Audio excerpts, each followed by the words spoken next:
On Canberra Live with Leon Delaney.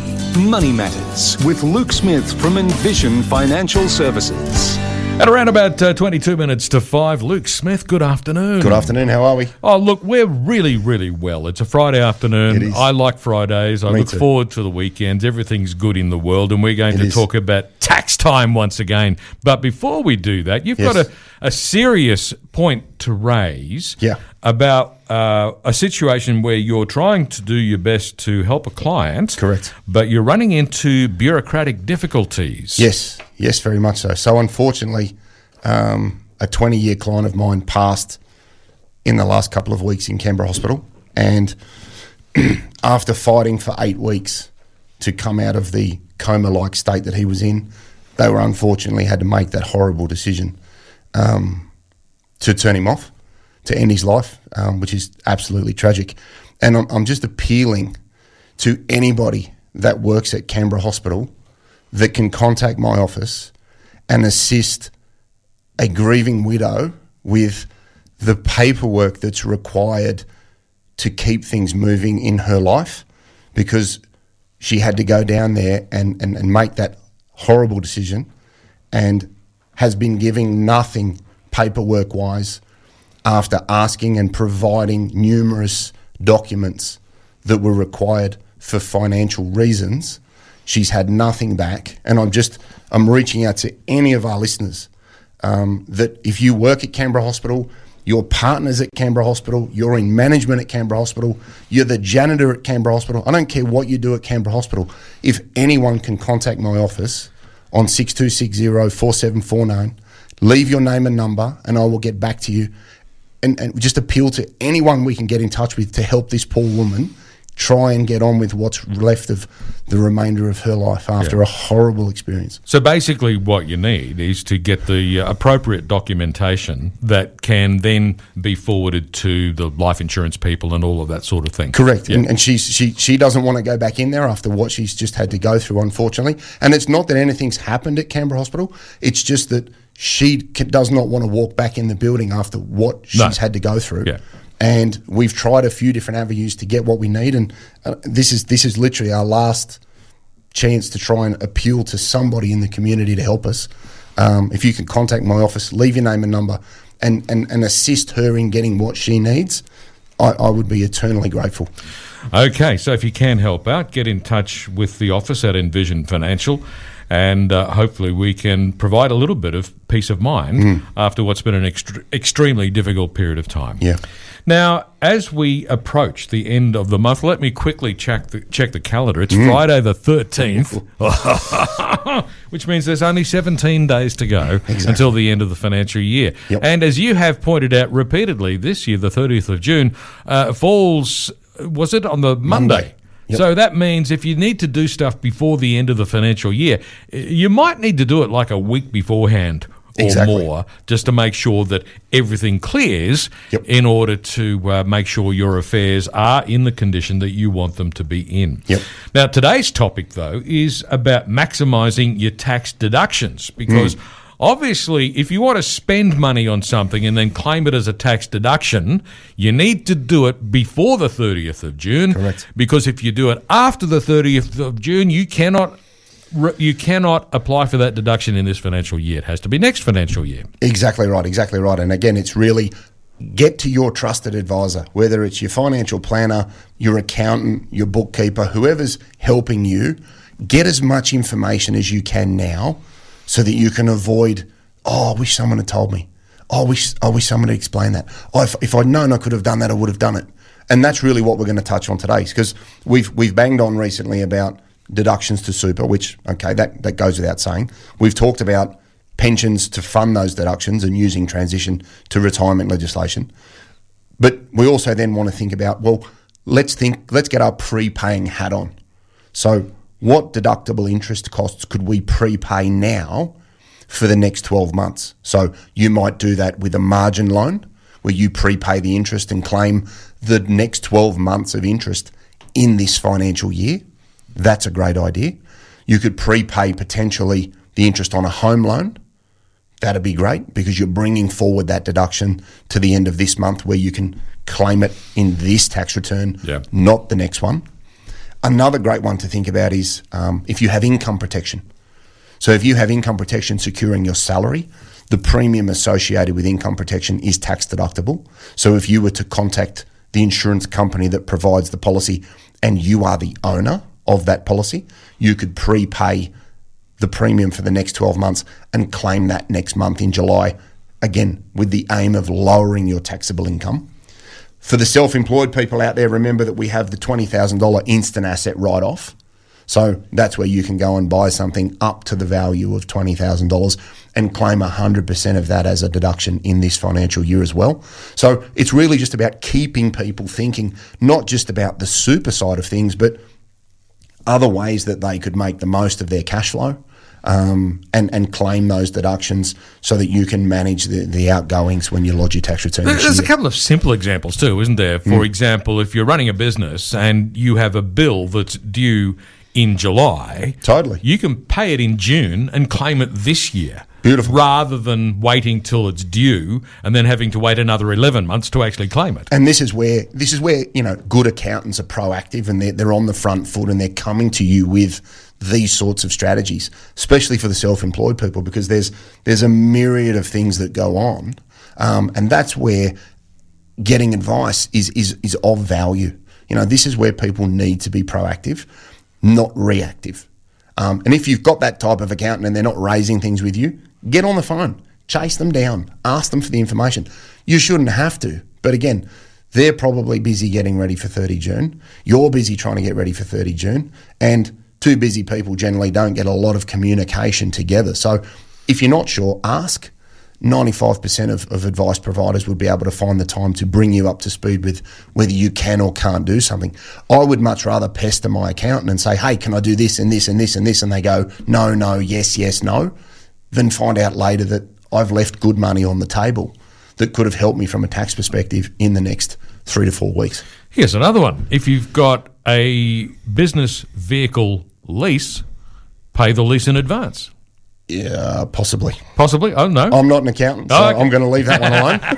All right. Just so I don't upset the accountants out there. But again, ask your accountant if you can. Ask your accountant if that's an appropriate idea. All right. In all other situations, ask your accountant. Yeah. But again, just think about what you have coming up. I think also from a billing perspective, if you've had a massive year, hold those bills off till July. Mm-hmm. Drop them in July. Don't add to an already great year that's going to cost you more from a tax perspective.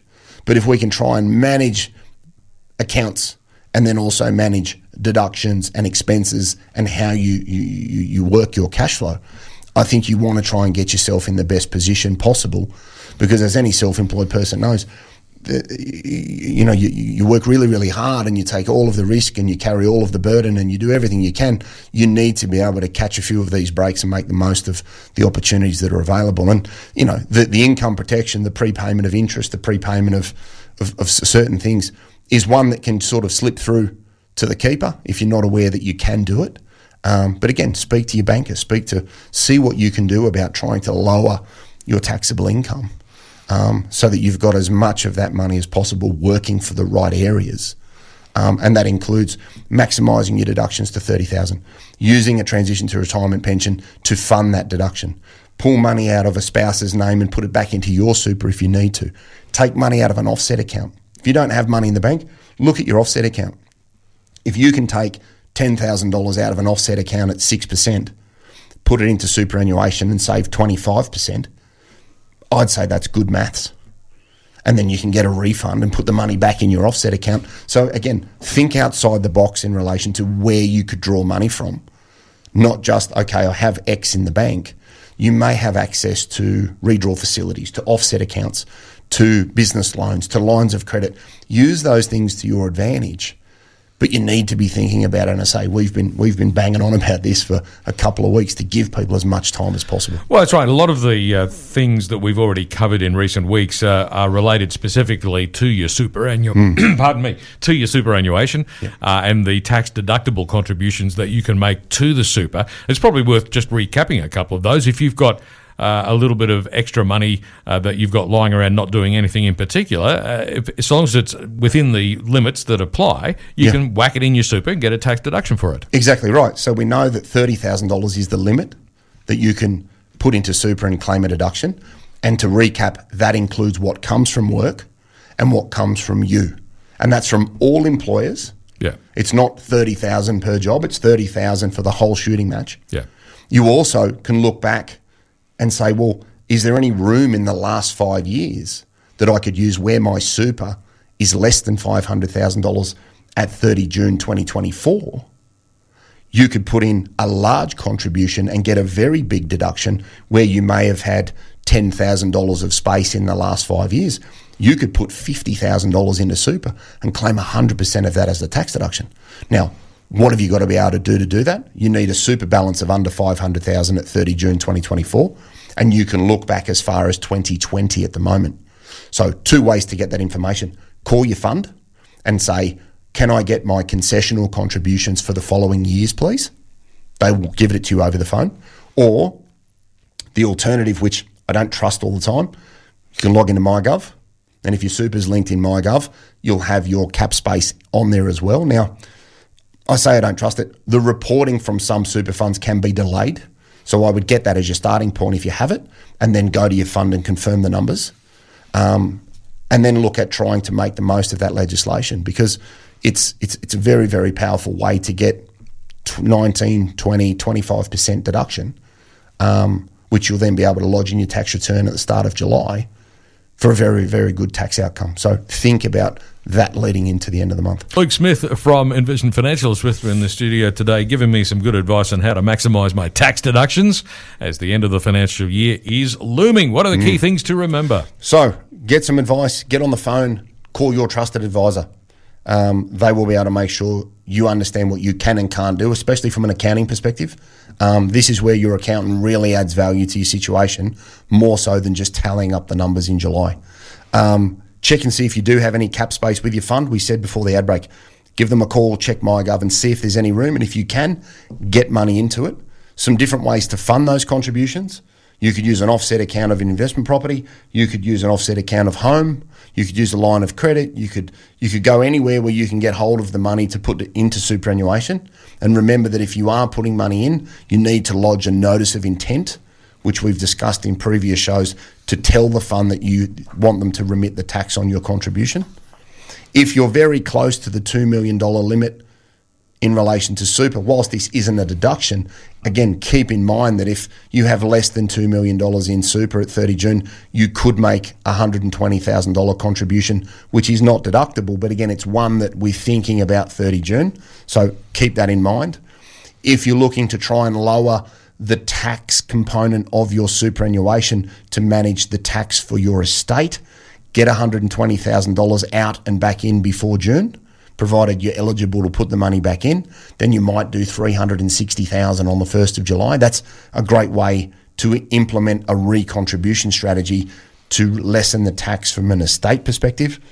Next one would be to prepay interest where you can. Is it a margin loan? Is it an investment loan? Is it a loan on a rental property? Is it your income protection premium? Prepay anything that is deductible so that you can bring forward that entire annual expense in your tax return in June. For the self-employed people out there, make the most of that $20,000 instant asset write-off. It's not the $1 million number that it was through COVID. We all wish it was, but it isn't. But again, a $20,000 deduction for something that meets the criteria for its use, a wonderful way of bringing forward some income benefit in this financial year. And then the last one would be, don't leave it too late. Okay, we've been banging on about this for this entire month, and I can bet your life someone will come in on the 25th of June and ask me how to make a super contribution. And check with your fund as well. We're finding that different funds have different soft closing dates in relation to where they will guarantee that it will be processed. So check with your fund.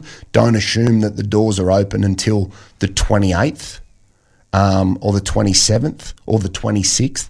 Check with your particular fund, because we're finding that different funds have different soft closing dates where they'll guarantee that something's been processed. So again, don't assume, because that generally leads to tears. Well, that's what they say, isn't it? If you assume, you make an ass out of you and me. Correct. You've seen that, haven't you? I have. There you go. I have. So we've reached the point in the program now, Luke, where I have to ask, where can listeners get more information? Yeah, so 6260-4749. If anyone can help me with my original plea at the start of the show, 6260-4749 is my office number. Envisionfinancial.com.au on the internet. That's Envision with an E. We've got the Strategy Stacker, Luke Talks Money on iTunes and Spotify in relation to the podcast. We've got Envision Financial Canberra on YouTube, where we have a back catalogue of all of our shows. You can watch them on your iPhone. You don't have to read anything. It's lovely. And all of these types of deductible strategies are in Smart Money Strategy, your ultimate guide to financial planning in all good, bad and online bookstores. Fantastic. Luke, have a wonderful week, and we'll catch up with you again at the same time next Friday. See you next week. Luke Smith from Envision Financial back in the studio again next Friday afternoon at the same time right here on 2CC.